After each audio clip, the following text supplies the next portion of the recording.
Olá pessoal, Guilherme Lima, Evolo Papo. Vamos bater um papinho aí sobre a questão da homossexualidade, né? Então, por que a gente estuda, né, sobre homossexualidade no paradigma consciencial, né?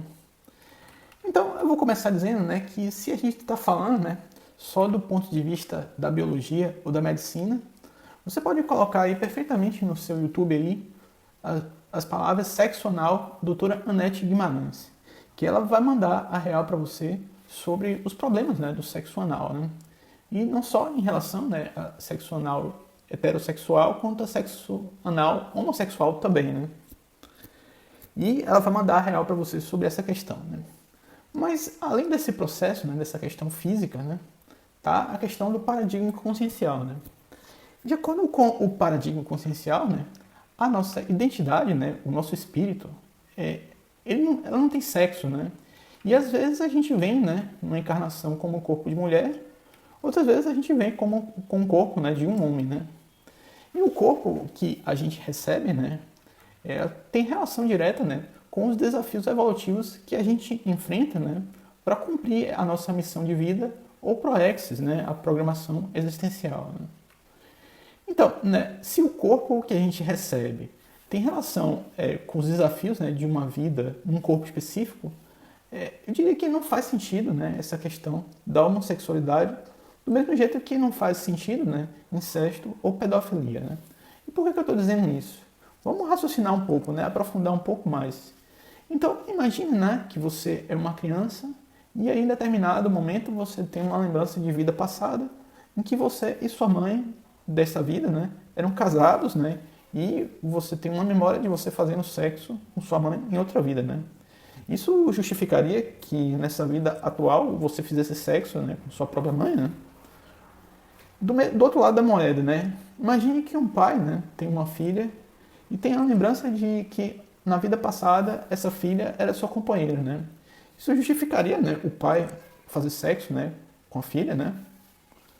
Então, com base nessa reflexão, né, a gente chega à conclusão que o contexto evolutivo, né, atual faz toda a diferença, né, na compreensão, né, das nossas relações afetivas e sexuais, né?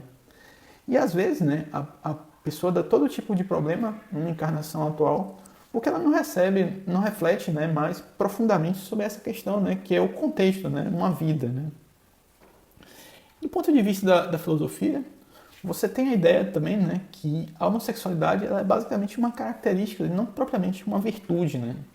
Tem gente que fala, né, que uma pessoa deve ter orgulho, né, por ser homossexual, né?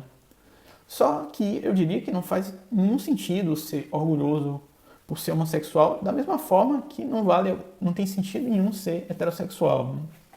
Porque justamente o sexo, né, é uma característica dos bichos, né? Não tem nada de diferente, né, do sexo dos bichos que seja no sexo humano, né? E a virtude, ela é algo que nos diferencia, né, dos bichos. A honestidade é uma virtude. A compaixão é uma virtude. A justiça também é uma virtude. E dizer, né, que fazer sexo é uma virtude, ao meu ver, é meio que uma forçação de barra absurda, né? Então, compreendendo, né, que sexo não é virtude, eu diria que não faz sentido, né, orgulho gay e nem muito menos, né, o orgulho hetero, né? E às vezes até, né, o movimento LGBTQIA+, que deveria, né, ser um movimento, né, que desse um suporte para uma pessoa desorientada, muitas vezes persegue, né, pessoas que deixam de ser gays e viram bissexuais, ou até mesmo gays, né, que viram heterossexuais, né? Só porque não é o mais comum, né, não significa que não existam casos, né, nesse sentido, né? E a própria tentativa, né, de impor o conceito, né, de orientação sexual em substituição do termo anterior, né, opção sexual, eu diria que é meio uma tentativa, né, de perseguir pessoas, né, que mudaram de vida, de ideia, né, ao longo de suas vidas, né? E a ideia, né, de orientação é que a pessoa ela não possui, né, o poder de escolher com quem ela vai realizar sexo, né? O que é algo absolutamente falso, né? Todo ato sexual consensual é eminentemente uma opção, né, ou uma escolha, né? Eu diria que é mais honesto, né, se o que você gosta mesmo é de pessoas do mesmo sexo, arcar, né, com as consequências da sua escolha, né? Tendo consciência que é uma opção sua, sem precisar, né, patrulhar a vida das outras pessoas, né? O corpo é seu e você faz o que quiser com ele, né? Mas dizer que não há escolha e que o sexo é uma virtude, eu diria que isso está bem longe, né, da realidade de fato, né? E se você diz que é homossexual por motivos naturais, né, ou seja, em função, né, da sua própria biologia, eu diria para você abrir mais o olho com relação aos médicos, né? Se você defende, né, essa ideia, por que não aparecer, né, com alguma pílula para eliminar a homossexualidade, né? Então, por mais abjeta, né, que seja essa ideia, a gente pode não estar muito longe disso, né, se as pessoas continuarem a defender a sexualidade como uma fatalidade e não como uma escolha, né? Eu diria que é melhor defender, né, a sua liberdade de escolher do que defender a ideia, né, de ser vítima da própria biologia, né? Então, pessoal, era tudo que eu tinha para dizer por hoje. Se você curtiu, dê o seu like, que ajuda a gente bastante. Se quiser comentar alguma coisa sobre essa questão da sexualidade, comenta aí embaixo.